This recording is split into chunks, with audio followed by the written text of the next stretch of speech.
आज है 18 अप्रैल 2022 मंडे। अभी हो रहा है 3:47 PM। तो हमने जो पहला चैप्टर था सुख का सीधा मार्ग वो पूरा पढ़ लिया था, लेकिन आज हम उसी चैप्टर को दोबारा से पढ़ेंगे, दोबारा से रिवाइज करेंगे और कंटिन्यू करेंगे उसके बाद। तो शुरू करते हैं। किताब का नाम सेम, कृष्ण की ओर।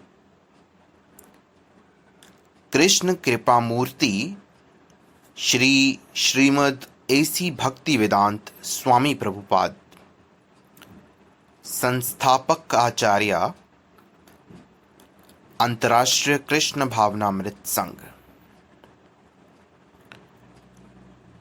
अनुक्रमणिका पहला चैप्टर है सुख का सीधा मार्ग, और हम इसी चैप्टर को रिवीजन करेंगे।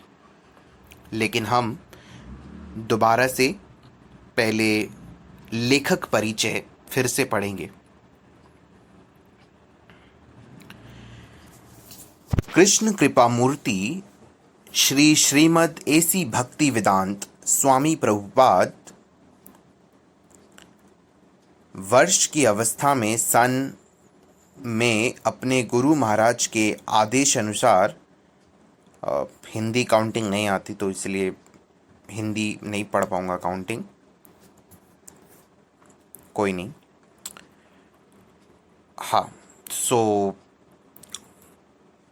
कृष्ण कृपामूर्ति श्री श्रीमद् AC भक्ति वेदांत स्वामी प्रभुपाद वर्ष की अवस्था में सन में अपने गुरु महाराज के आदेश अनुसार अंग्रेजी भाषी विश्व में कृष्ण भावनामृत का प्रचार करने के लिए अमेरिका गए। 12 वर्षों की अल्प अवधि में उन्होंने वैदिक साहित्य के अंग्रेजी अनुवाद और भाष्य के रूप में 70 से अधिक ग्रंथ रत्न प्रस्तुत किए। उनके द्वारा अंग्रेजी में अनुदित वैदिक ग्रंथ उनकी अधिकृतता, गहराई व स्पष्टता के कारण विद्व समाज में सम्मान प्राप्त तथा विश्व के अनेक विश्वविद्यालयों के उच्च स्तरीय पाठ्यक्रमों में मान्यता प्राप्त है। इसके साथ ही साथ कृष्ण भावनामृत का प्रचार करने हेतु वे संपूर्ण विश्व में निरंतर भ्रमण करते रहे। सन पता नहीं क्या काउंटिंग है, हिंदी में लिखा हुआ है, 1 2 3 में नहीं लिखा हुआ, हिंदी काउंटिंग में लिखा हुआ है, पता नहीं क्या है।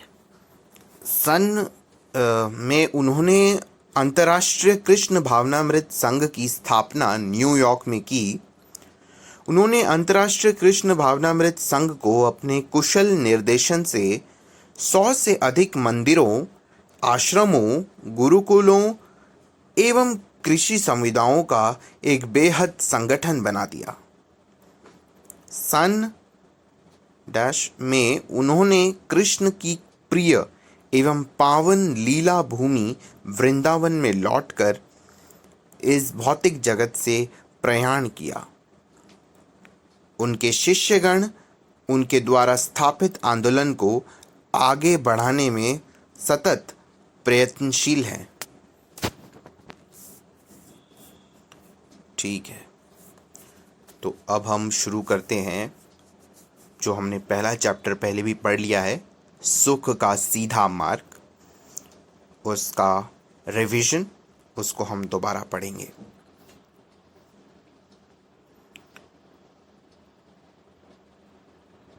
सुख का सीधा मार्ग। हम में से प्रत्येक व्यक्ति सुख की खोज में है, किंतु हम नहीं जानते कि सच्चा सुख क्या है। हम अपने चारों ओर सुख का विज्ञापन तो बहुत देखते हैं, किंतु प्रत्यक्षतः सुखी लोग हम बहुत ही कम देखते हैं। इसका कारण यह है कि बहुत ही कम लोग यह जानते हैं कि सच्चे सुख की स्थिति नश्वर पदार्थों से परे है। यह वह सच्चा सुख है जिसका विवेचन भगवद गीता में भगवान कृष्ण ने अर्जुन को समझाया है। सुख का अनुभव साधारणतया हमारी इंद्रियों के माध्यम से होता है। उदाहरण के लिए, एक पत्थर के पास कोई इंद्रिय नहीं है, अतः वह सुख या दुख का अनुभव नहीं कर सकता। विकसित चेतना अविकसित चेतना की अपेक्षा सुख और दुख का अनुभव अधिक गहराई से कर सकती है। वृक्षों में चेतना होती है, किंतु वह विकसित नहीं होती है। वृक्ष सभी ऋतुओं में दीर्घकाल तक खड़े रह सकते हैं, पर उनके पास दुख अनुभव करने का कोई साधन नहीं है। यदि किसी मानव को वृक्ष के समान केवल 3 दिन या इससे भी कम समय तक खड़ा रखा जाए, तो वह यह सहन नहीं कर सकेगा। सारांश यह है कि प्रत्येक चेतन प्राणी सुख दुख का अनुभव अपनी चेतना के विकास के अनुसार ही करता है। इस भौतिक संसार में हम जो सुख अनुभव कर रहे हैं वह सच्चा सुख नहीं है। यदि कोई व्यक्ति किसी वृक्ष से पूछे, क्या तुम सुखी हो, तो वृक्ष यदि बोल सकता तो कदाचित यही कहता, हाँ, मैं यहां वर्ष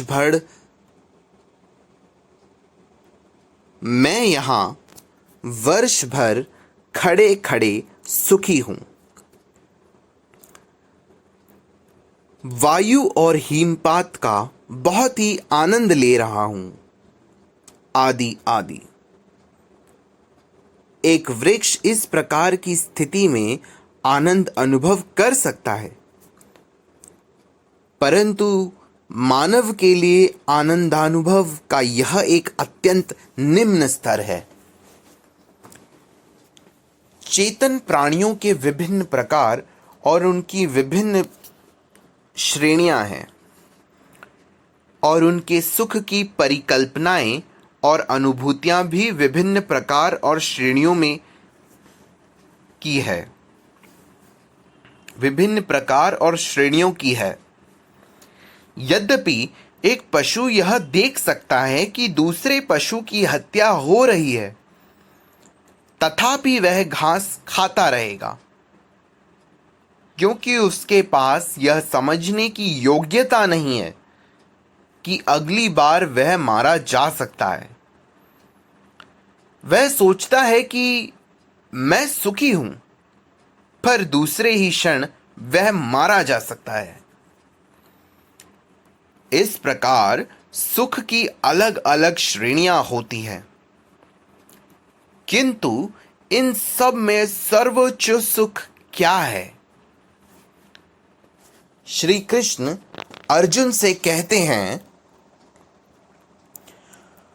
सुख मात्य निंतंकः यत्तदः बुद्धिग्राहमतीन्द्रियम् वेत्ति यत्र न चैवायं स्थितिः श्रलति तत्वतः उस परमानंद की स्थिति समाधि अवस्था में साधक दिव्य इंद्रियों के द्वारा अनंत दिव्य सुख का अनुभव करता है। इस प्रकार स्थित हुआ साधक सत्य से कभी विचलित नहीं होता। यदि कोई मानव सुख का प्राप्त करना चाहता है तो उसे बुद्धिमान होना आवश्यक है। पशुओं के पास वस्तुतः विकसित बुद्धि नहीं होती, इसीलिए वे जीवन का ऐसा सुख नहीं ले सकते जैसा मानव ले सकते हैं। एक मृत व्यक्ति के भी हाथ, पैर, आंख, नाक आदि सब इंद्रियां होती हैं, फिर भी वह आनंद नहीं ले सकता। ऐसा क्यों? ऐसा इसलिए होता है क्योंकि सुखानुभव करने वाली चेतन शक्ति उस शरीर से लुप्त हो चुकी होती है और शरीर में कोई शक्ति नहीं बची होती। यदि हम थोड़ा बुद्धिपूर्वक इस विषय पर और अधिक विचार करेंगे तो पाएंगे कि जो वास्तव में सुख का अनुभव कर रहा था वह शरीर नहीं था, अपितु उसके भीतर रहने वाली सूक्ष्म चेतना थी। मनुष्य चाहे समझे कि वह शारीरिक इंद्रियों के माध्यम से सुख उठा रहा है, किंतु वस्तुतः सुख भोगता तो आध्यात्मिक स्फुलिंग है। उस स्फुलिंग में सदा आनंद भोग करने का सामर्थ्य रहता है, किंतु भौतिक आवरण के कारण वह सामर्थ्य हमेशा अभिव्यक्त नहीं होता है। हमें पता हो या नहीं, उस चेतन स्फुलिंग की उपस्थिति के बिना शरीर के लिए आनंद का अनुभव करना असंभव है। यदि किसी पुरुष को सुंदर मृत स्त्री का शरीर दिया जाए तो क्या वह उसे स्वीकार करेगा? कभी नहीं, क्योंकि उस शरीर से आध्यात्मिक स्फुलिंग बाहर निकल चुका है। पहले आध्यात्मिक स्फुलिंग उसी स्त्री शरीर में न केवल आनंद भोग की ही कर रहा था, अपितु उस शरीर की देखभाल भी कर रहा था। जब वह आत्म स्फुलिंग निकल जाता है तब शरीर नष्ट हो जाता है। इसका तात्पर्य यह हुआ कि यदि आत्मा आनंद भोग कर रहा है तो उसकी इंद्रियां भी होनी चाहिए, अन्यथा वह आनंद भोग कर कैसे सकता है? वेद इसकी पुष्टि करते हैं कि यद्यपि आत्मा अणु के समान सूक्ष्म है, तथापि वही वास्तव में आनंद का भोक्ता है। आत्मा को नापना तोलना संभव नहीं है, किंतु इसका अर्थ यह नहीं है कि आत्मा का कोई परिमाण नहीं है। जो पदार्थ हमें एक बिंदु से अधिक न लगे और जिसकी कोई लंबाई चौड़ाई भी दिखाई न दे, उसे भी यदि हम अणुवीक्षण यंत्र से देखें तो उसमें हमें लंबाई और चौड़ाई दोनों दिखाई देगी। इसी प्रकार आत्मा का भी अपना परिमाण होता है, पर हम उसका अनुभव नहीं कर सकते। जब हम कोई वस्त्र खरीदते हैं तो उसे शरीर के अनुरूप बनाया जाता है। आध्यात्मिक स्फुलिंग का भी आकार होना चाहिए, अन्यथा यह कैसे हुआ कि उसे धारण करने के लिए भौतिक शरीर का विकास हुआ। निष्कर्ष यह है कि दिव्य आत्मा निर्विशेष नहीं है। यह यथार्थ में एक व्यक्ति है। ईश्वर एक वास्तविक पुरुष है और उनका सूक्ष्म अंश होने के कारण आत्मा भी एक व्यक्तित्व है। यदि पिता में निजी स्वरूप और विशिष्टता है तो पुत्र में भी ये अवश्य होंगे, और यदि पुत्र में ये हैं तो हम निश्चित रूप से यह कह सकते हैं कि पिता में भी ये होंगे। अतः यह कैसे हो सकता है कि भगवान की संतान होकर हम अपने स्वरूप और विशिष्टता को तो स्थापित करें और अपने परमपिता भगवान में उनको नकारें? अतीन्द्रियम शब्द का अर्थ यह है कि यथार्थ आनंद या सुख का अनुभव करने के लिए हमें इन भौतिक इंद्रियों के परे जाना होगा। रमन्ते योगिनो नन्ते सत्यानंद चिदामणि। जो योगी आध्यात्मिक जीवन के अभिलाषी हैं वे भी अपने अंतःकरण में स्थित परमात्मा पर चित्त को एकाग्र करके सुखानुभव करते हैं। यदि कोई आनंद न हो, कोई सुख न हो, तो इंद्रियों को नियंत्रण में रखने के लिए इतना कष्ट उठाने की क्या आवश्यकता है?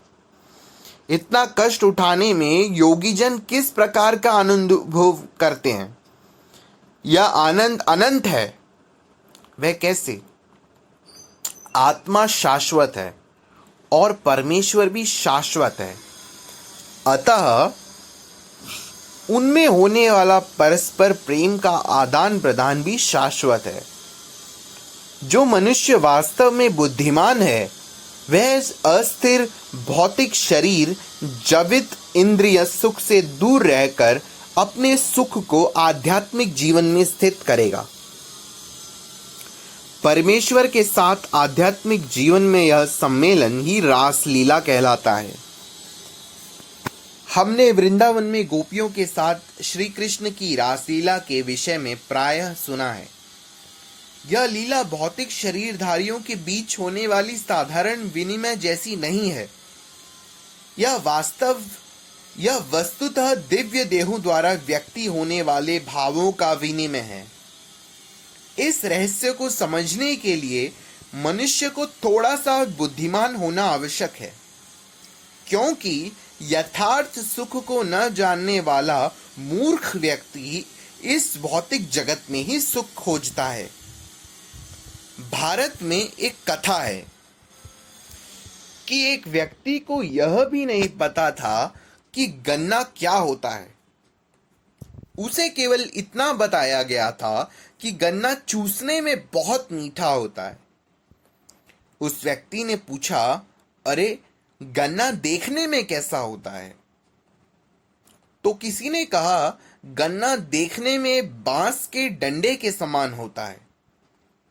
बस यह सुना ही था कि वह मूर्ख आदमी हर प्रकार के बांस के डंडों को चूसने लगा, परंतु इससे उसे गन्ने की मिठास का अनुभव कैसे हो सकता था? इसी प्रकार हम भी सुख और आनंद प्राप्त करने का प्रयत्न कर रहे हैं, पर हम मूर्खतापूर्वक इस भौतिक शरीर को चूस कर उन्हें प्राप्त करने की कोशिश कर रहे हैं। इसलिए तनिक भी सुख और आनंद नहीं मिलता। कुछ क्षणों के लिए उसमें अल्प सुख और आनंद का आभास हो सकता है, परंतु वह वास्तविक सुख नहीं है, क्योंकि वह अस्थायी है। वह आतिशबाजी के खेल जैसा है जो आकाश में क्षण भर के लिए बिजली की तरह दिखाई दे सकता है,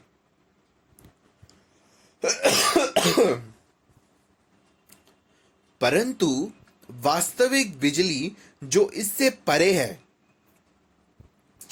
चूंकि साधारण मानव यह नहीं जानता कि सच्चा सुख क्या है, इसीलिए वह सच्चे सुख से विचलित हो जाता है। अपने आप को वास्तविक आनंद में स्थापित करने की प्रक्रिया यह कृष्ण भावनामृत की प्रक्रिया है। कृष्ण भावनामृत द्वारा हम शनैः शनैः अपनी वास्तविक बुद्धि का विकास करते हैं, और जैसे जैसे हम आध्यात्मिक उन्नति करते हैं, वैसे ही आध्यात्मिक आनंद का अनुभव सहज रूप से करने लगते हैं। जैसे जैसे हमें इस आध्यात्मिक आनंद का आस्वाद आने लगता है, वैसे ही हम भौतिक आनंद को उसी अनुपात में विरक्त होने लगते हैं। जब हम परम सत्य को समझने में प्रगति करते हैं, तो स्वाभाविक रूप से ही हम इस झूठे सुख से विरक्त होने लगते हैं। कोई मानव अगर किसी न किसी प्रकार कृष्ण भावनामृत की उस स्थिति पर पहुंच जाता है, तब परिणाम क्या होता है?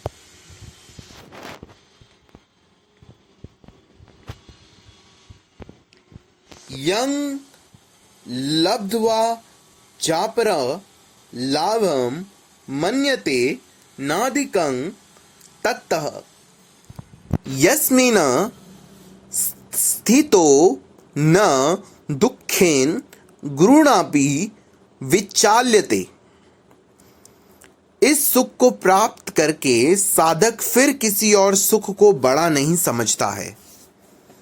उस स्थिति में स्थिर होने पर वह बड़े से बड़े दुख में भी विचलित नहीं होता। जब मनुष्य में ऐसे स्तर पर पहुंच जाता है, तब उसे अन्य उपलब्धियां तुच्छ प्रतीत होने लगती है। इस भौतिक जगत में हम धन, स्त्रियां, यश, सौंदर्य, ज्ञान आदि बहुत से पदार्थ प्राप्त करने का यत्न कर रहे हैं, किंतु जैसे ही हम कृष्ण भावनामृत में स्थित हो जाते हैं, वैसे ही तुरंत हम सोचते हैं, ओह, दूसरी कोई भी उपलब्धि इससे बढ़कर नहीं है। कृष्ण भावनामृत इतना शक्तिशाली है कि इसका अति अल्प अनुभव भी मनुष्य की महानतम संकट से रक्षा कर सकता है। जो ही कोई मनुष्य कृष्ण भावनामृत का आस्वादन करना प्रारंभ करता है, त्यों ही वह अन्य तथाकथित सुखों और लाभों को निरर्थक और नीरस समझने लगता है। और यदि कोई कृष्ण भावनामृत में दृढ़ता से स्थित है, तो उसे बड़े से बड़ा संकट भी उद्गीन नहीं कर सकता। जीवन में बहुत से संकट है, क्योंकि यह भौतिक जगत संकटों का ही घर है, संकटों का घर ही है। किंतु हम इस ओर से आंखें मूंद लेते हैं और मूर्खतावश हम इन संकटों के साथ समझौता का प्रयत्न भी करते हैं। हमारे जीवन में संकट के अनेक क्षण आ सकते हैं, किंतु यदि हम कृष्ण भावनामृत का अभ्यास करते हुए भगवत धाम लौटने की तैयारी करें, तो हमें संकटों की चिंता नहीं रहेगी। उस समय हमारी मनस्थिति यह होगी, संकट तो आते जाते ही रहते हैं, कोई चिंता नहीं, उन्हें आने दो। जब तक मनुष्य भौतिक धरातल पर रहता है और अपनी पहचान नश्वर भौतिक तत्वों से निर्मित स्थूल शरीर के साथ करता है, तब तक ऐसा समझौता कर पाना बहुत कठिन है। किंतु मनुष्य कृष्ण भावनामृत में जितनी अधिक प्रगति करता है, वह शारीरिक उपाधियों और भौतिक बंधनों से उतना ही अधिक मुक्त होता चला जाता है। श्रीमद् भागवत में इस भौतिक जगत की तुलना एक महासागर से की गई है। इस भौतिक ब्रह्मांड के अंतरिक्ष में लाखों करोड़ों ग्रह नक्षत्र तैर रहे हैं और हम यह कल्पना कर सकते हैं कि इसमें कितने आंध्र, अटलांटिक और प्रशांत महासागर होंगे। वास्तव में यह सारा भौतिक ब्रह्मांड जन्म, मृत्यु और दुखों के एक महासागर की तरह ही है। इस अज्ञान के महासागर को पार करने के लिए एक सुदृढ़ नौका की आवश्यकता है और वह सुदृढ़ नौका है श्री कृष्ण के चरण कमल। हमें इस नौका पर तुरंत आरूढ़ हो जाना चाहिए। हमें यह सोचकर संकोच नहीं करना चाहिए कि श्री कृष्ण के चरण तो बहुत छोटे हैं। वास्तव में समस्त ब्रह्मांड उनके चरणों पर ही टिका हुआ है। कहा जाता है कि श्री कृष्ण के चरण कमलों में शरणागत मनुष्य के लिए यह भौतिक ब्रह्मांड गाय के बछड़े के खुर चिन्ह में भरे जल से अधिक नहीं रहता। ऐसे छोटे से गोखूर को पार करना निश्चित रूप से कठिन नहीं है। ततः तंग विद्या ददु खस संयोग वियोग योग संगितम। यही भौतिक संयोग से उत्पन्न हुए समस्त कलेशों से वास्तविक मुक्ति है। हम इस भौतिक जगत में असंयमित इंद्रियों के कारण ही फंसे हुए हैं। योग प्रक्रिया का लक्ष्य इन इंद्रियों का संयम करना है। यदि किसी प्रकार हम इंद्रियों का संयम कर सकें तो हम वास्तविक आध्यात्मिक आनंद की ओर उन्मुख हो सकते हैं और अपना जीवन सफल बना सकते हैं। सनिश्चयेन योक्तव्यो योग्यो निर्वर्णन चेतसा संकल्प प्रभांका मात्यसकत्वा सर्वान्नश्येतः।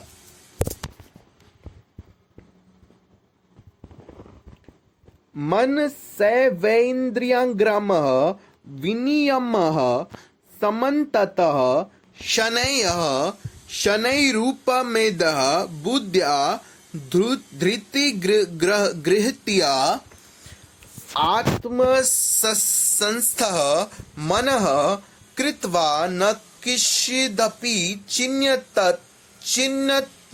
चिन्तयेतः यतो यतो निश्चलति मंचलम अस्थिरम तत्ततो नियम्यते आत्मनेयव वंश नयेतः।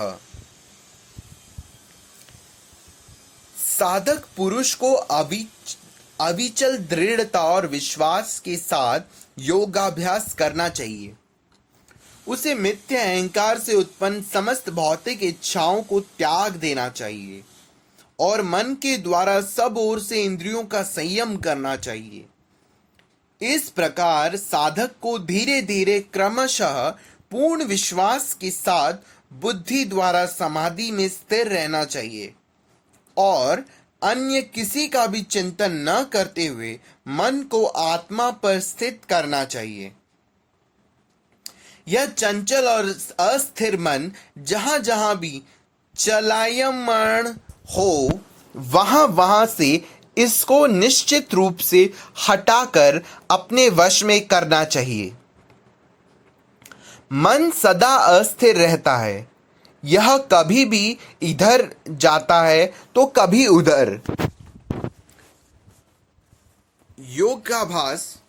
योगाभ्यास के हम मन को यथार्थ रूप में कृष्ण भावनामृत की ओर खींचते हैं, किंतु मन कृष्ण भावनामृत से अनेक ब्रह्म विषयों की ओर दौड़ता है, क्योंकि अनादि काल से और जन्म जन्मांतर से इसकी यही प्रवृत्ति रही है। फलतः साधक को प्रारंभ में अपने मन को कृष्ण भावनामृत की ओर उन्मुख करने में बड़ी कठिनाई हो सकती है।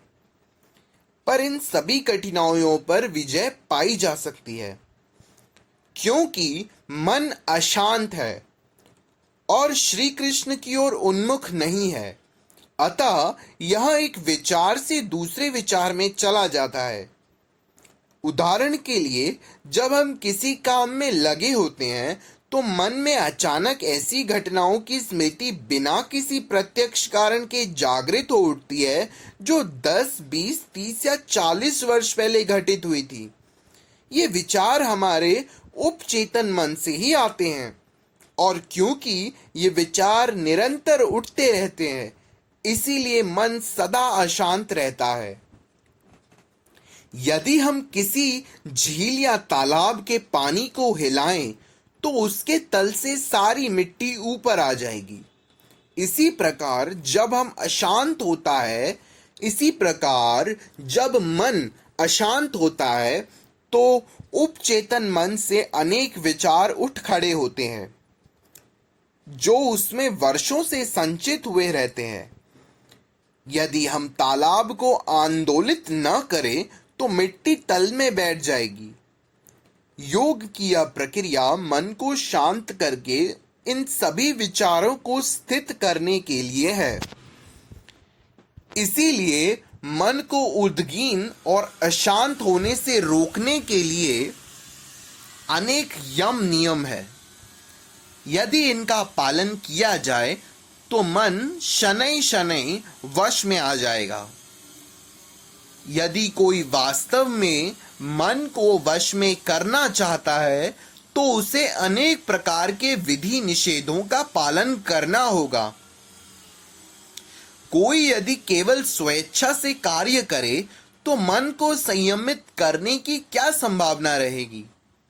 जब मन अनंतः उस बिंदु तक प्रशिक्षित कर लिया जाता है जहां वह कृष्ण के अतिरिक्त किसी और विषय का चिंतन नहीं करता, तब वह निष्फल हो जाएगा और उसे शांति प्राप्त हो जाएगी। प्रशांत मनसः होनः योगिनः सुख मुत्तमः उपैति शांतः रजसः ब्रह्मः भूत मल मकलशमः शमः। जिस योगी का मन मुझ में स्थिर रहता है वह निश्चय ही सर्वोच्च सुख को प्राप्त करता है। वह ब्रह्मभूत होकर जीवन मुक्त हो जाता है। उसका मन शांत हो जाता है, उसके मनोवेग स्थिर हो जाते हैं और वह पाप से मुक्ति पा लेता है। मनुष्य का मन निरंतर सुख के पदार्थों के लिए योजना बनाता रहता है। वह सदा ही सोचता रहता है, मुझे यह सुखी बना देगा या वह सुखी बना देगा। सुख यहाँ है, सुख वहाँ है। इस प्रकार मन हमें यहाँ वहाँ भटकाता रहता है। यह अनियंत्रित घोड़े से युक्त रथ